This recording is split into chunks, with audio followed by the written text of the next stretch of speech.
Perempuan di kereta bawah tanah melepaskan sepatunya. Kulit putih yang menjulang. Laki-laki di sekitarnya tidak tahan lagi menarik nafas.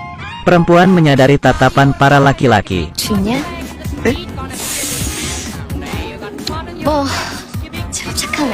Para laki-laki langsung memberinya jempol. Setelah itu kelakuan perempuan itu semakin besar. Melipatkan kakinya yang kurus. Posturnya sangat menawan. Di saat bola mata laki-laki itu seperti sudah mau keluar. Kakinya mengeluarkan amarahnya. Keluar dari kereta, perempuan itu berjalan dengan santai. Ternyata dia sebenarnya bukan perempuan. Di dalam tubuhnya sebenarnya adalah seorang gangster. Si gangster mati karena kecelakaan. Saat tiba di surga, dia tidak ingin mati dengan begitu saja. Dan mereka menandatangani sebuah kontrak. Dengan beginilah dia menjadi seorang perempuan. Di awal-awal dia sangat tidak terbiasa. Dada yang begitu lunak, tidak bisa membuang air kecil dengan berdiri. Dan kelihatan seperti wanita jalang. Dan melihat lemarinya. Selain sepatu hak tinggi ya hanya ada sepatu hak tinggi. Apakah benda ini bisa dipakai oleh manusia? Sang gangster tidak bisa berjalan dengan stabil. Tidak hati-hati lalu menabrak seseorang dan jatuh di pelukannya. Lalu menanyainya. Si gangster pun tidak senang. Dia yang terkejut pun langsung meminta maaf kepadanya. Di malam hari, kedua orang itu bertemu lagi. Dan mereka merasa sepertinya saling mengenal. Setelah memastikan ternyata memang orang yang benar. Dia pun langsung memeluk si gangster. Kedua orang semakin dekat. Si gangster itu tidak bisa menghindar.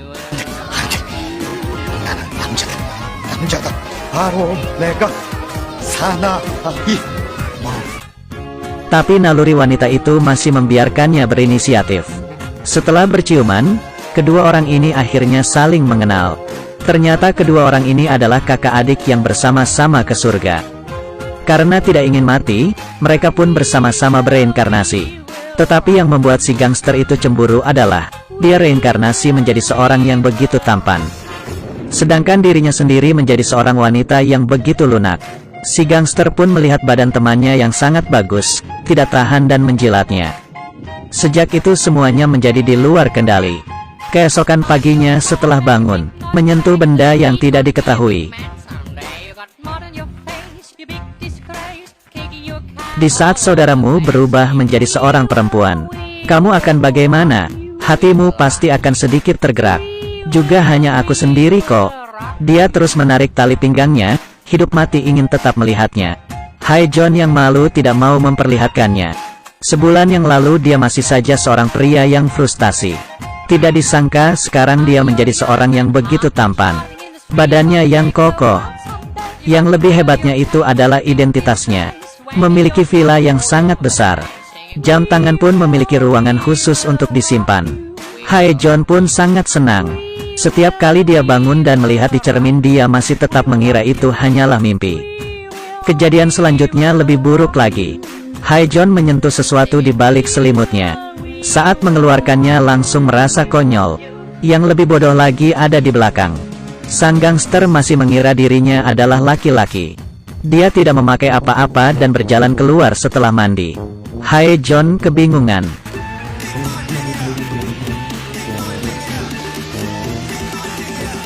Demi kepentingan nyawanya, Hai John memutuskan untuk membelikan kakaknya pakaian. Sang kakak matanya langsung tertuju ke sepasang sepatu yang begitu keren, dan menghela nafas. Hai John pun langsung menggendongnya pergi. Lalu datang ke toko baju khusus perempuan. Setelah beberapa menit, sang kakak menjadi seorang yang begitu menawan. Heels dan terusan ketat hitam. Hai John pun senang. Sang kakak protes. Boleh gak tidak perlu memakai stocking? Barang ini nyangkut di tengah-tengah bokong sangat tidak nyaman. Hai John yang mendengar itu langsung membayar dan membawanya pergi. Siap sangka harganya ternyata 9 juta won. Dia pun tidak rela dan mengeluarkan kartunya. Tidak disangka ternyata itu adalah kartu VIP yang tidak ada batasannya. Dia hampir saja lupa kalau dia itu orang kaya generasi kedua. Setelah bayar, dia melihat sang kakak yang jalannya terpincang-pincang. Hai John pun mengajarnya cara berjalan. 가슴 이렇게 쫙 펴고 엉덩이 좀 빼고 이렇게 응? 이렇게 이게 가장 아름다운 자세. Ujung-ujungnya masih tetap saja gagal. Tiba-tiba sang kakak teringat dengan sebuah kamera. Dia memohon Hai John untuk membelinya.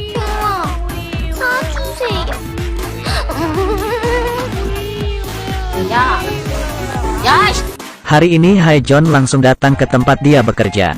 Berpikir untuk balas dendam, tetapi malah bertemu dengan putri yang diintimidasi.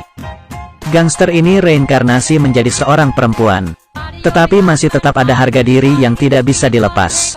Hari ini dia pergi untuk menaklukkan para adik-adik. Tetapi karena parasnya yang begitu cantik dan manis, sehingga para adik itu mengira dia adalah wanita jalang. Sang kakak pun marah. Tidak menunjukkan wujud asli tidak berarti aku mudah diintimidasi. Hanya dengan beberapa gerakan, semuanya pun terjatuh. Tetapi hal yang sebenarnya terjadi adalah sang kakak digendong oleh si adik keluar. Berubah menjadi wanita, tenaganya pun juga menjadi lemah. Sang kakak sangat tidak berdaya. Dan di waktu yang bersamaan Hai John datang ke perusahaan untuk membalas dendam bosnya. Di kehidupan sebelumnya, dia selalu kerja hingga lembur di kantor. Gajinya pun tidak mendapat hingga setengahnya. Dan juga seperti anjing selalu menemaninya pergi minum alkohol dengan pelanggan. Di hari pemakaman mamanya itu, si bos bahkan menganggap istrinya seperti seorang pelayan. Di saat itu dia sudah menahannya. Sekarang dia sudah mempunyai identitas ini dan dia sudah tidak takut lagi. Dia menghalang jalan si bos itu. Akhirnya puas setelah memaksa kepala bos memberinya hormat. Lebih kebetulannya lagi adalah, perusahaan tempat bos itu bekerja ternyata adalah bisnis dari ayah Hai John.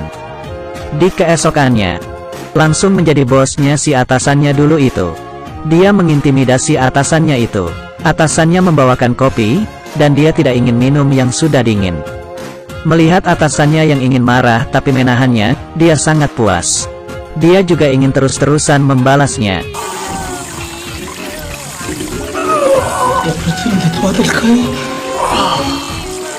Makanya jadi orang jangan terlalu geram.